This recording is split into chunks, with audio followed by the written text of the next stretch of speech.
Police और lower court को एक तरीके से मैनेज करके दिलीप जायसवाल ने अपने लिए क्लीन चिट हासिल कर लिया था।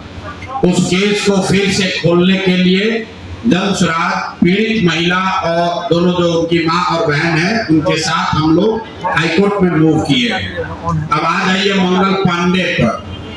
जैसा कि आपको बताया गया था, मंगल पांडे ने द्वारका में जब पूरे देश में कोविड का दौर चल रहा था तो बिहार के स्वास्थ्य मंत्री घर खरीदने में लगे हुए थे। एक उसका किस्त मैंने आपको बताया था कि 25 लाख रुपया किस अकाउंट से आया, तो मंगल पांडे जी के ने पैसा दिलीप जायसवाल से लिया और सीधे न लेकर पहले अपने पिताजी के अकाउंट में पैसा लिया, फिर पिताजी के अकाउंट से अपने पत्नी उर्मिला पांडे जी के नाम पर पैसा लिया और उस अकाउंट से ही उस फ्लैट के मालिक को भुगतान किया गया। तो दिलीप जायसवाल जी ने एक बात ये कहा अपने डिफेंस में, दो बात उन्होंने कही। एक कि हम इतने ईमानदार मंत्री हैं कि हमको 25 लाख रुपया की जरूरत पड़ी तो हमको पिताजी से कर्ज लेना पड़ा, ऐसा उनका दावा है। ऐसा उन्होंने कहा कि हमको 25 लाख कर्ज लेना पड़ा, हम इतने ईमानदार हैं। तो हम लोगों ने, हम आपको अकाउंट नंबर जारी कर रहे हैं, उर्मिला पांडे जी जो उनकी पत्नी हैं, account number Punjab national bank का है, नोट कर लीजिए 141819। पूरा अकाउंट नंबर अगर लीजिएगा तो 1499041819। इस अकाउंट में ये कह है कि हमारे पास पैसा नहीं है। 2.25 करोड़ रुपया, 2.25 करोड़ रुपया डेट वाइज इनके पत्नी के अकाउंट में जारी जमा किया गया है, जिसका कोई प्रमाण नहीं है कि पैसा आया कहां से। 2 करोड़ लाख से ज्यादा रुपया साल 2019 और 20 में जमा हुआ है। अकाउंट नंबर है पंजाब नेशनल बैंक का, नोट कर लीजिए 141 141819। तो अब दिलीप जायसवाल बताइए, मंगल पांडे जी बता दें कि अगर आपके पास फ्लैट के लिए 25 लाख रुपया नहीं था जो आप दिलीप जायसवाल से अपने पिताजी के जरिए कर्ज लिए, तो ये आपके पत्नी के अकाउंट में 2 करोड़ 12 लाख रुपया कहां से आ गया? और अगर आया तो इसको घोषित क्यों नहीं किया? और अगर इसको वो बताएंगे तो इसके बाद हम उनको ये भी बताएंगे कि ये 2 करोड़ 12 लाख रुपया किसके किसके अकाउंट से आया है। तो अभी एक बार उनको इतना पर छोड़ रहे हैं कि वही अभी से भी मान ले, जैसे अपना 25 लाख का गलती माने, इसका भी मान ले कि ये 2 करोड़ 12 लाख रुपया कहां से आया है। नहीं मानेंगे तो ये भी उनको बताया जाएगा कि ये 2 करोड़ 12 लाख रुपया इस अकाउंट में कहां से आया है। तो मंगल पांडे जी पर ये पूरा हो गया। अब आ जाइए, दूसरे बड़े नेता हैं यहाँ के सम्राट चौधरी, यहाँ के उप मुख्यमंत्री हैं। भाई साहब नाम बदलने के विशेषज्ञ हैं। कई लोग, पिछली बार हमने आपको बताया था और लोग जानते भी हैं कि इनका नाम था राकेश कुमार, बाद में हुआ राकेश कुमार उर्फ सम्राट चौधरी। ये पूरी सच्चाई नहीं है, इनका ओरिजिनल नाम है सम्राट कुमार मौर्य। पहला नाम इनका है सम्राट कुमार मौर्य। 1998 में इन पर एक मर्डर का इल्जाम लगा। सदानंद सिंह जो वहां पर कांग्रेस के बड़े नेता थे और इनके परिवार के राजनीतिक विरोधी थे, उनको बम से मारकर उनकी हत्या कर दी गई, जिसमें लोग बताते हैं 6 लोगों की मृत्यु हुई। उस केस में आज की है, गलत है, ज्यादा बढ़ा कर लिया जा रहा है। तो स्थायी कमेटी के अभी की महापौर गरिमा सिकारिया ने नगर आयुक्त को लिखा कि भाई 5 बैठक में निर्णय हो गया कि इस पेट्रोल पंप से हम लोग को तेल नहीं लेना है, इसका भुगतान 15 अगस्त से बंद कर दिया जाए। उसके बावजूद ये अफसरों पर दबाव बनाकर नगर के अधिकारियों के साथ मिलकर सारा जो वहां नगर निगम का सरकारी गाड़ी है, जो सरकारी तेल की खरीद होती है, वो इसी पेट्रोल पंप से कराते हैं और 10 लीटर तेल बिकता है, 20 लीटर का वाउचर बनाता है। ये पेट्रोल चोर फेसबुक पर पोस्ट कर रहा है, कहा हमको कि हिंद महासागर में जाएगा, हिंद महासागर में जाओ या लाल सागर में जाओ, मेरा नाम प्रशांत महासागर, इसमें डूबोगे तो कहीं पता नहीं चलेगा कहां जाओगे। और इनको अंतिम बार कह रहे, आज इतने पर इनको छोड़ रहे हैं, पेट्रोल चोर हो, तुम्हारी औकात इतनी है, इतने पर रहो, अपने से ऊंचा उछलने की कोशिश मत करो। भाषा का विषय का ज्ञान नहीं है, न शकल न सूरत, बड़ा बड़ा बात कर रहे हैं। बात करता है बाप दादा के, आपके पिताजी बहुत बड़े सज्जन व्यक्ति थे, मदन जायसवाल जी का बहुत इज्जत है, आपकी इज्जत कुछ नहीं है। आप भाजपा छोड़कर भाग गए थे, राजद में चुनाव लड़ा, 5,500 वोट आया, सुधीर शर्मा जी बैठे हैं, कहानी बताएंगे, सुन लीजिए। मदन जायसवाल जी बड़े व्यक्ति थे और ये आदमी पेट्रोल का वाउचर चोरी करने वाला हम पर उंगली उठाएगा। हिंद महासागर में जाओ, डूब लो। और अभी आए थे अमित शाह जी, उनको पेपर दे दो, ईडी सीबीआई का छापा डलवा देना, हमको पकड़ लेना, यही खड़े हैं, कहाँ है कि हमको जेल भिजवाएंगे। 7 जन्म लगेगा ना तो प्रशांत किशोर का हाथ नहीं पकड़ पाओगे, जेल भिजवाना तो बहुत बड़ी बात है। तो भैया तेल का चोरी करते हो, इतने पर रहो, इससे ज्यादा चोरी करने का औकात भी तुम्हारा नहीं। अब बाकी तो देखिए बड़ा बड़ा औकात वाला है, तुमसे 100 करोड़ रुपया लूटा, तुम तो पेट्रोल का फर्जी वाउचर बनाते हो। तो बेटा यही काम करो, इतने पर रहो। बहुत बहुत धन्यवाद। संजय जायसवाल जी पर मैं चाहूंगा ये 2 मिनट, सुधीर जी उनके पुराने कोलीग हैं मदन जायसवाल जी के, इनसे जरा भी सुन लीजिए। अशोक चौधरी की पत्नी या सायन कुणाल, उनकी माताजी अनीता कुणाल या उनसे जुड़ा हुआ जो ट्रस्ट है उसके नाम पर है। तो भाई जिस ट्रस्ट में 1 करोड़ की जमीन भी नहीं खरीदी जा रही थी, जैसे ही इनका बेटी से एंगेजमेंट हुआ, उस ट्रस्ट से सैकड़ों करोड़ रुपए की जमीन खरीदी जा रही है। तो ये पब्लिक इंटरेस्ट में है कि ट्रस्ट से जुड़े हुए लोग ये आपको बताएं कि आखिर इतना पैसा उस ट्रस्ट में न्यास में आ कहां से रहा। और अशोक चौधरी जी या उनकी पत्नी जो उस न्यास में मेंबर नहीं है, उनसे इनका सीधा क्या संबंध है।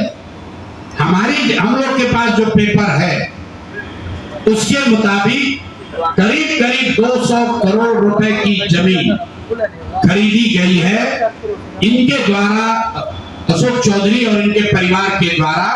और ट्रस्ट में जियालाल आर्या के साथ साथ एक महिला भी है जिसको लोग बता रहे हैं कि अभी के मुख्य सचिव प्रत्यय अमृत की माता जी है। अभी के मुख्य सचिव की माता जी शायद उस ट्रस्ट में है, मैं उसको कंफर्म नहीं कर रहा हूं, लेकिन मुझे ये जानकारी अभी आते आते किसी ने दिया। तो इस ट्रस्ट के बारे में पता कर लीजिए। अशोक चौधरी को ये बताना चाहिए कि इस ट्रस्ट से उनका क्या लेना देना है, और अगर कुछ लेना देना नहीं है तो इस ट्रस्ट की ट्रेजरर जो अनीता जी हैं, कुणाल साहब की पत्नी, उनके अकाउंट से इनके पत्नी के अकाउंट में इतना पैसा कैसे आ रहा, ये बात अशोक चौधरी जी को बताना चाहिए। तो भैया ये 3 चीज हो गए। अब अंतिम छोटे भैया नेता है पेट्रोल चोर संजय जायसवाल, भाई एक उनका लेटर दे दीजिए। छोटे भैया है, जब दूसरे सब धाराशायी हो गए तो पीछे छटपटा रहे। अब इन पर ज्यादा कुछ बोलेंगे तो इनका भाव बढ़ जाएगा। मीडिया वाले भी आजकल इंटरव्यू लेना शुरू कर दिए हैं, क्योंकि प्रशांत किशोर पर ही बोल रहे हैं, जन सुराज पर बोल रहे हैं। इनका पूरा कच्चा चिट्ठा इधर देख लीजिए, चिट्ठी। इनका एक पेट्रोल पंप है इनके माता जी के नाम पर बेतिया में, तो इनके सांसद सांबेवी चौधरी के नाम पर 34 लाख रुपया में इसका डीड है। ये डीड आपको जारी करेंगे, आप देख लीजिएगा। अब इसमें नई बात, अच्छी बात क्या है, नई बात क्या है, 34 लाख रुपया में जो दत्त साहब ने जमीन खरीदी थी, और यहाँ रजिस्ट्रार ऑफिस में लिखा गया 34 लाख रुपए में दत्त बेच रहे हैं जमीन शाम्भवी चौधरी को। और एक दत्त साहब को पैसा कितना गया बैंक से? 10 लाख रुपया। वो बैंक का अकाउंट डिटेल है, जरा दीजिए, तारीख आपको बता देते हैं कि 2 साल के बाद जो जमीन अशोक चौधरी ने अपने पीए के नाम पर खरीदी थी, वही जमीन वापस 2 वर्ष के बाद अपने बेटी के नाम पर लिखवा लिया। और 34 लाख के रुपए के जमीन के एवज में अशोक चौधरी ने दत्त साहब को 10 लाख रुपया बैंक से भेजा। यहां तक भी बात ठीक है भाई, ये कह सकते हैं कि बाद में पैसा दिए होंगे। इसी बीच इनकी बेटी चुनाव लड़ने चली गई, तो इनकम टैक्स ने इनको नोटिस किया कि भाई आपकी जो प्रॉपर्टी है वो 34 लाख की है और बैंक में आप सिर्फ 10 लाख रुपया दिखा रहे हैं, बाकी का पैसा कहां? तो 10 लाख जमीन इनकी रजिस्ट्री हुई है। उसके एक दिन बाद, तारीख नोट कर लीजिए, 20 फरवरी 2021 को 10 लाख रुपया इन्होंने अपने पीए के अकाउंट में डाला है। अकाउंट यहां पर डिटेल आपको दे देंगे। और 34 लाख रुपए का जमीन वापस इनसे ले लिया। जब इनकम टैक्स ने नोटिस रेज किया कि जमीन है 34 लाख का और अकाउंट में सिर्फ 10 लाख रुपया ही दिख रहा है, तो 4 वर्ष के बाद 27 अप्रैल 2025 को जमीन लिखवाया है 2021 में। इनका क्रेडिबिलिटी देखिए, जमीन रजिस्ट्रार ने लिख दिया। आप हम जाते हैं उसको खड़ा करके पूछता है भैया कहाँ है रुपया, कहाँ किए? ये 19 में इन्होंने बेनामी जमीन खरीदी पीए के नाम पर, 21 में उस जमीन को वापस अपने बेटी के नाम पर लिखवाया। 10 लाख रुपया का ट्रांजैक्शन हुआ। जब इनकम टैक्स ने नोटिस रेज किया तो भाई साहब ने जान बचाने के लिए 27 अप्रैल 2025 को, मतलब बेटी के एमपी बनने के बाद 25 लाख रुपया दत्त को, मिस्टर दत्त को फिर इन्होंने बैंक से ट्रांसफर किया। तो मैं फर्जीवाड़ा किया है, मर्डर के केस में जेल गया है, 7वीं पास होने का सर्टिफिकेट लिखा है अपने एफिडेविट में, और आज तक इलेक्शन कमीशन भी नहीं पूछ रहा है कि मेरे भाई तुम डिलीट कर लिए, मैट्रिक कब पास किए? क्या बिना मैट्रिक पास किए डिलीट कर लिए? तो ये इनसे सवाल है, आप लोग नहीं पूछिएगा तो इस बार जब हलफनामा लड़ने आएंगे चुनाव, तो इनका जो भी विरोधी होगा इनसे पूछेगा कि भैया मैट्रिक कब पास किए, उसका सर्टिफिकेट लगाओ। अपने चुनावी हलफनामा में भाई साहब 10वां 12वीं का बात नहीं करते हैं, सीधे बात किया कि हम ग्रेजुएशन किए हैं कामराज यूनिवर्सिटी से, जो है ही नहीं। उसके बाद कर दिया डॉक्टरेट ऑफ लिटरेचर कर लिए यूनिवर्सिटी ऑफ कैलिफोर्निया से।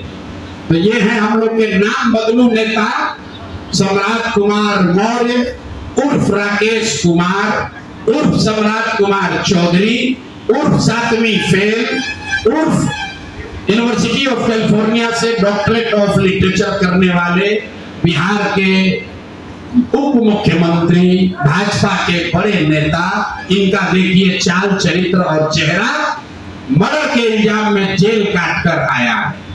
मेरे भाई भाजपा के जितने वोटर हो, आप राजद को कहते हो जंगल राज की बात, राजद वाले जंगल राज के लिए दोषी हैं, उसके लिए जनता ने उनको सत्ता से हटा दिया, लालू जी को जेल जाना पड़ा। और ये सब जो मैं रोज कहता हूँ कंबल उड़कर घी पीने वाले लोग, पहले राजद में था तो वहां पर भी गुंडागर्दी किया, और अब भाजपा में आकर यहाँ भी लूट मार कर रहा है, पूरे राज्य का स्थिति बर्बाद कर रहा है।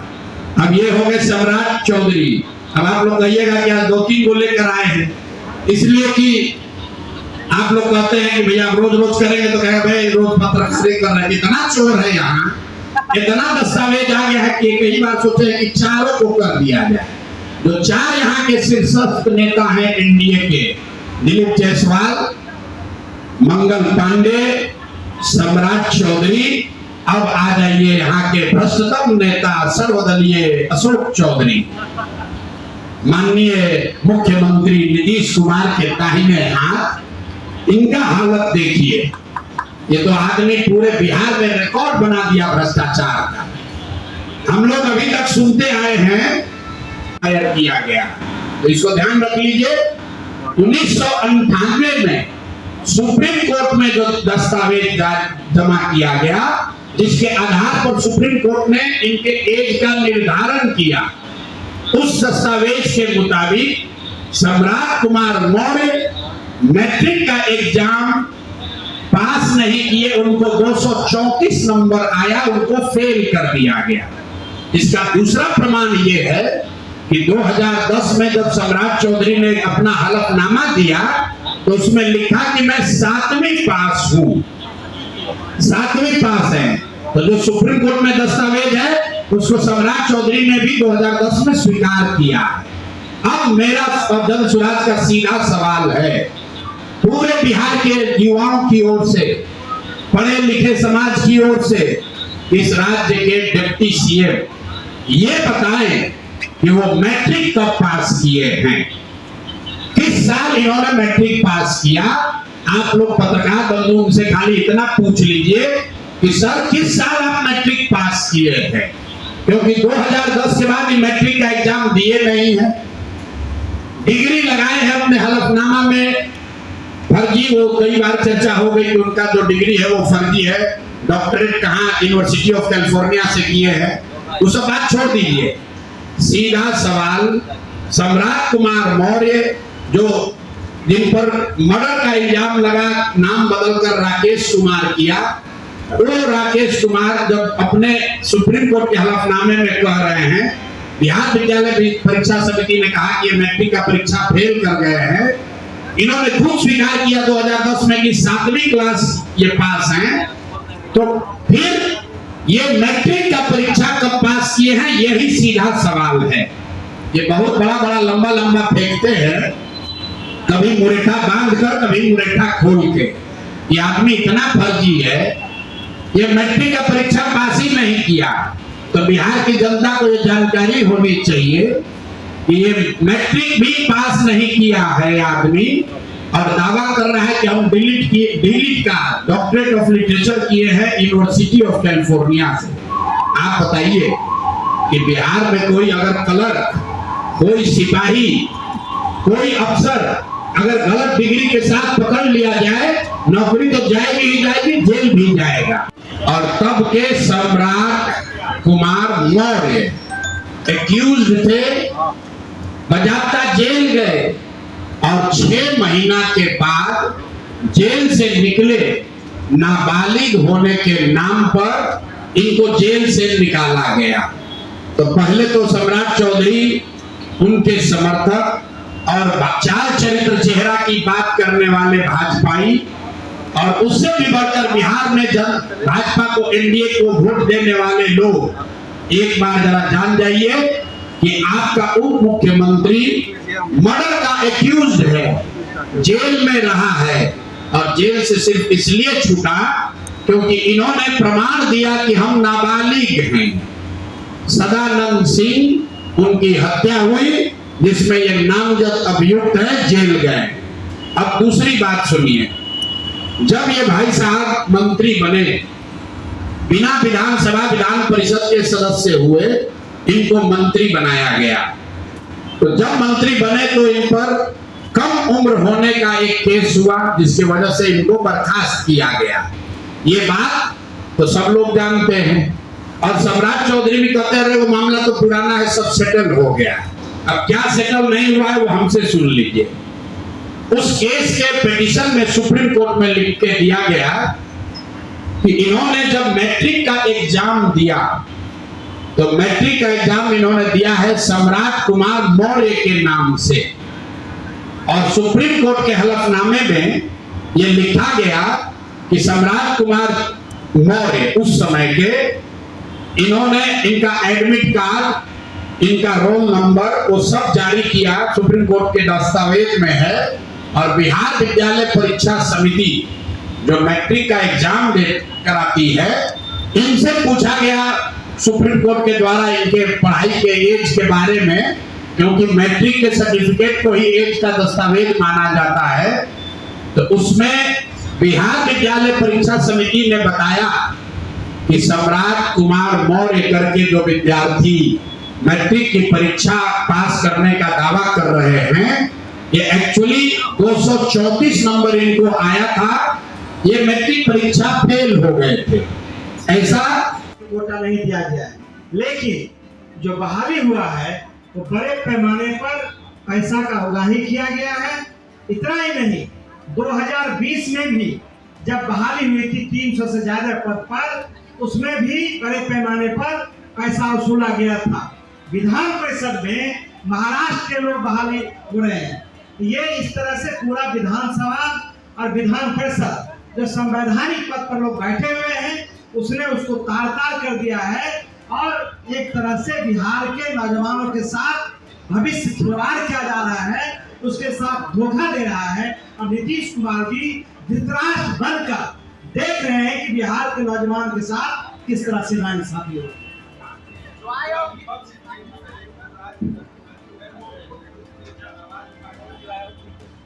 कौन चुप है? हर दिन कहा गया, जब सुप्रीम कोर्ट ने निर्णय दे दिया और जितनी मांग उठाई गई, सुप्रीम कोर्ट ने कह दिया कि आधार को डॉक्यूमेंट मान लिया जाए, तो फिर कहां मामला बनता है? भाई राहुल गांधी बिहार के लिए नहीं कहें, वो राहुल गांधी ने कल जो मामला उठाया है वो कर्नाटक का मामला है, वो बिहार का मामला नहीं है। और हम लोग बिहार के चुनाव को देख रहे हैं, हम लोग बिहार को देख रहे हैं। ये प्रयास है कि मोदी जी आए तो राहुल गांधी को गाली दे, राहुल गांधी आए मोदी जी को गाली दे, बिहार की बात कोई ना करे।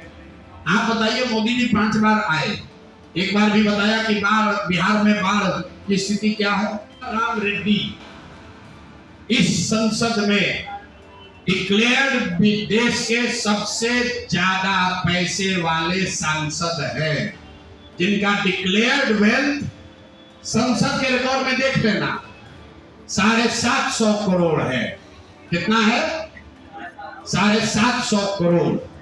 तो वो जो डोनेशन है वही अयोध्या राम रेड्डी ने दिया है। जो मैं बात रोज करता हूं कि हमको पैसा वो देते हैं जिनको हमने कभी मदद की है। और अयोध्या राम रेड्डी YSRCP के MP हैं। जब आते हो ना, आधा सुनो मेरी बात, अरे सुनो ना यार, तो तुम सवाल किए बिना तैयारी हम उत्तर दे रहे हैं, सुन लो। तुम भैया हो संघ के पत्रकार, सुनो तो मेरी बात, तुम संघ के पत्रकार हो, सब लोग देखो हंस रहा है, तो सवाल लाए तो उसका उत्तर सुन लो। अयोध्या रामी, सुन तो लो भाई, अयोध्या रामी रेड्डी इस लोकसभा राज्यसभा के सबसे धनी, सबसे ज्यादा डिक्लेयर्ड वेल्थ वाले मेंबर पार्लियामेंट हैं। और उन्होंने अपनी एक कंपनी से जन स्वराज को डोनेट किया है, क्योंकि किसी जमाने में जब हम वहां काम करते थे तब अयोध्या रामी रेड्डी MP बने थे। समझ में आ गया? संपत्ति आप खरीद रहे हैं, तो या तो ट्रस्ट के पास बहुत पहले से सैकड़ों करोड़ रुपए थे जिसका वो अब इस्तेमाल कर रहे हैं, या फिर उनको अचानक से कहीं से इतना पैसा मिल रहा है। ये ट्रस्ट के लोगों को बताना चाहिए।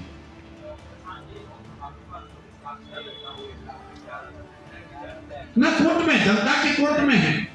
हमने पहले कहा हम लोग कोई इन्वेस्टिगेटिंग एजेंसी नहीं है। जनता के हित में जो जानकारी हम लोग के पास आती है, हमारे पास बोरा भर के कागज रखा हुआ, और हम इस पर पढ़ना नहीं चाहते। नहीं सुनिए, हम इस पर पढ़ना नहीं चाहते। आपने पिछली बार पूछा था, हमने कहा था एक फुलझड़ी है। अब देखिए पटाखा, नीतीश कुमार का मंत्री 200 करोड़ रुपए का प्रॉपर्टी यहाँ खरीद रहा है। देखिए पटाखा की यहाँ का डिप्टी CM मर्डर का एक्यूज है, जेल काट के आया है, फर्जी डिग्री लगाया, उसको छोड़िए, मैट्रिक पासे नहीं किया। देखिए तमाशा कि भाई NDA का मंत्री तेल चोरी कर रहा है, फर्जी वाउचर लगा रहा। तो ये आपको बता रहे हैं लोग। ऐसा नहीं है कि कोई दूसरा मंत्री के पास हमारे पास कागज नहीं है, सबके लिए शिकायत है। लेकिन बिहार सरकार में जो 4 सबसे भ्रष्ट नेताओं की चर्चा है, उन 4 नेताओं के बारे में आपको बता रहे हैं। एक वीडियो देखा है और आपके माध्यम से इस बात को अच्छा हुआ आपने उठाया। मेरे भाई, कलम हम लोग के लिए सरस्वती है। हर बच्चे के लिए हम लोग सरस्वती के पैर के नीचे अपना कलम और किताब रखते हैं कि हम लोग को कुछ ज्ञान होगा। जीवन में पहली बार मैंने देखा कि कोई नेता कलम को ऐसे फेंक रहा है जैसे लग रहा है कि वो फूल फेंक रहा हो, कोई टॉफी फेंक रहा है। ये सीधे मां सरस्वती का अपमान है। अरे भाई, तुम तो पढ़े नहीं, कम से कम दूसरों मां सरस्वती का अपमान मत करो। लेकिन इनको समझ तो होगी नहीं। अगर कलम का सम्मान ही करने आता तो नौवा फेल रहते। लेकिन मैंने क्या कहा, ये सब अपना बूढ़ा शेर अब कलम के का लालच दे रहा है। ये है तो कट्टा वाले नेता ही।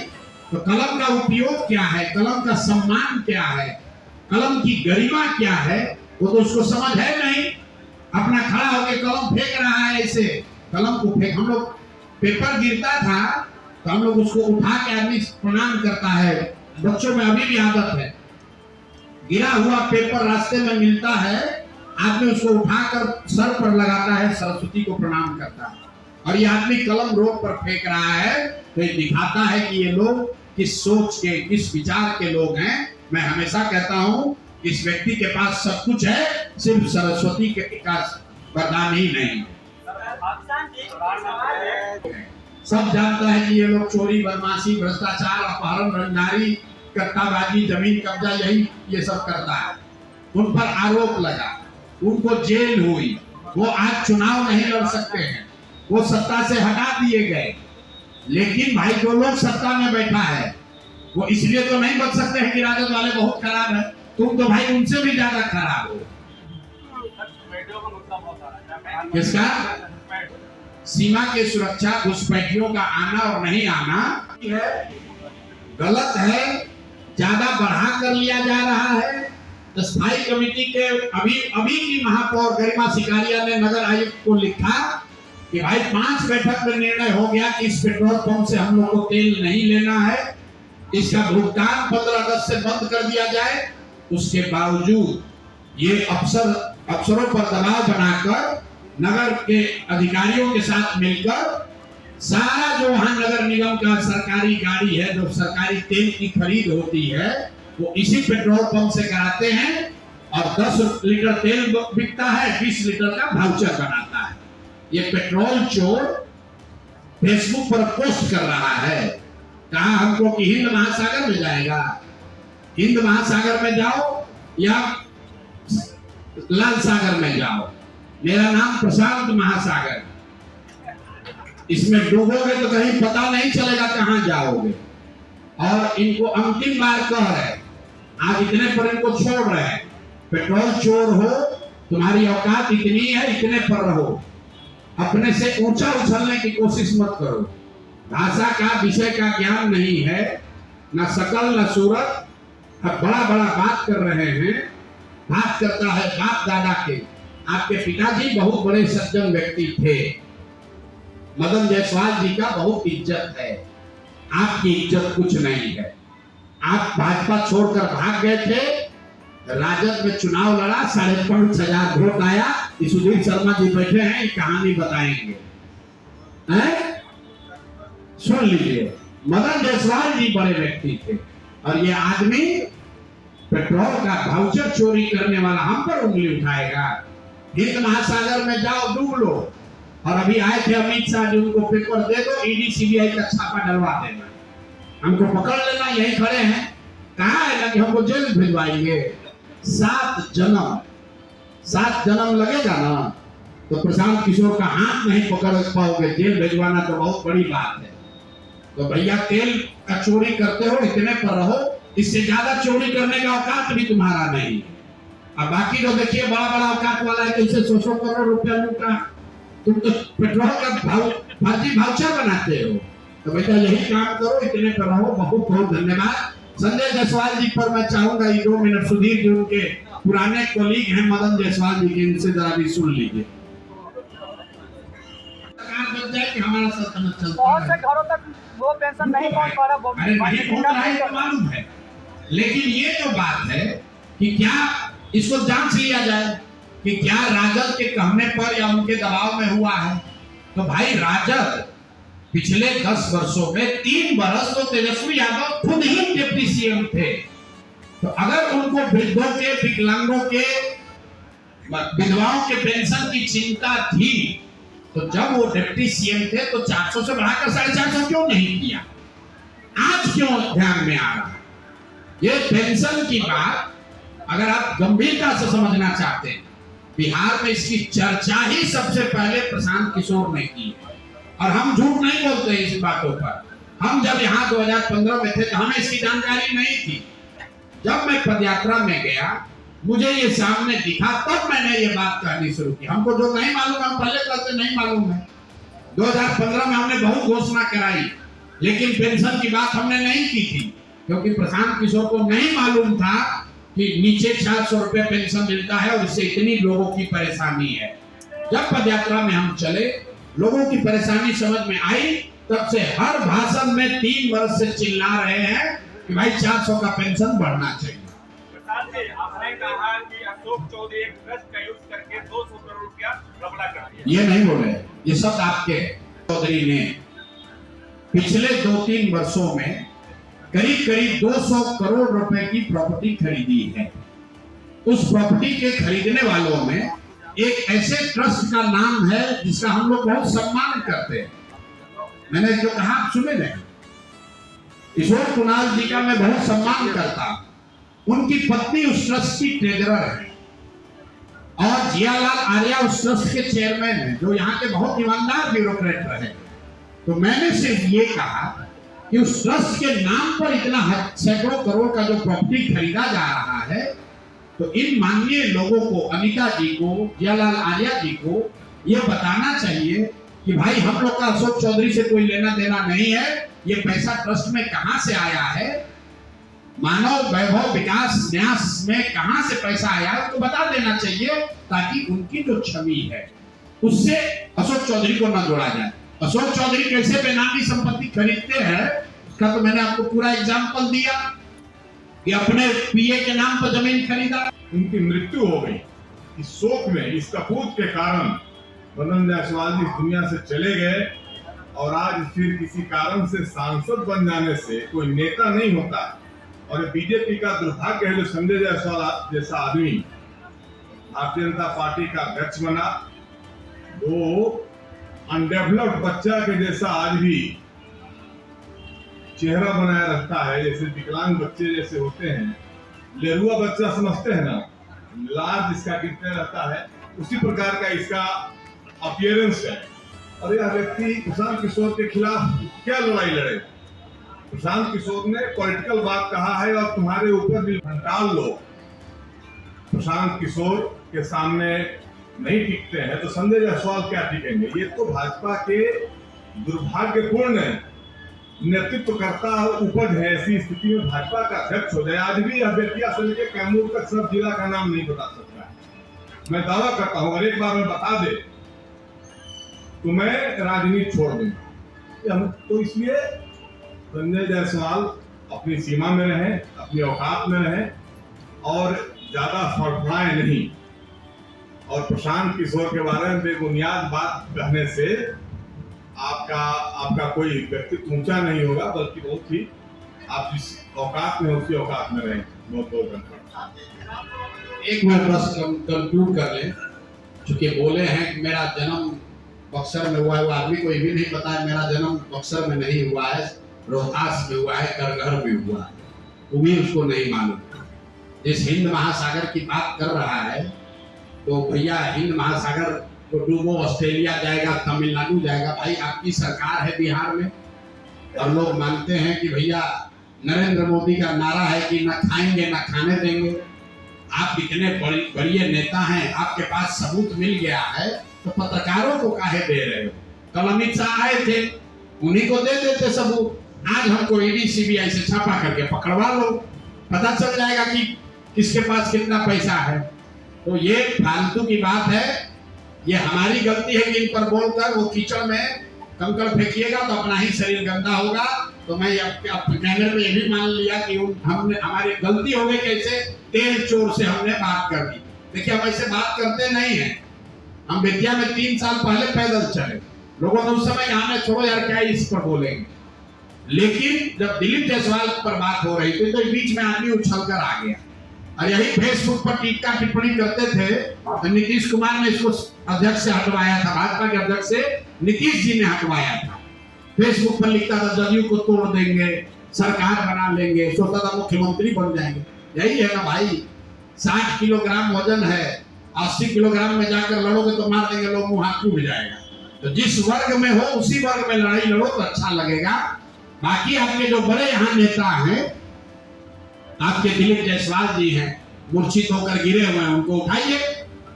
जो मंगल पांडे जी हैं उनको बताइए कि बता दें कि 2 करोड़ 12 लाख कहां से लाए हैं पैसा। जो हेलीकॉप्टर वाला नेता है सर्वदलीय अशोक चौधरी, ये बता दे कि 200 करोड़ रुपया का संपत्ति खरीदा है कि नहीं खरीदा है। और सम्राट चौधरी जो डिप्टी सीएम है वो बता दे कि भैया हर 2 वर्ष में तुम अपना नाम काहे बदलते हो भाई। सम्राट कुमार मौर्य हुए, मर्डर का इल्जाम लगा तो नाम बदल के राकेश कुमार कर लिए। राकेश कुमार नाम हुआ, उसमें फिर पकड़े गए तो बदल के सम्राट राकेश कुमार और सम्राट चौधरी कर लिया, और फिर राकेश कुमार को गायब कर दिया, अब सम्राट चौधरी है।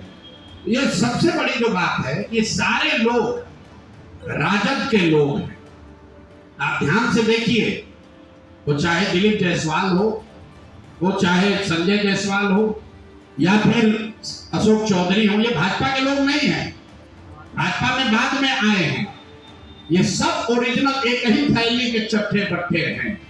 तो मैंने पिछली बार कहा था कि आज की भाजपा कैलाशपति मिश्रा की भाजपा नहीं।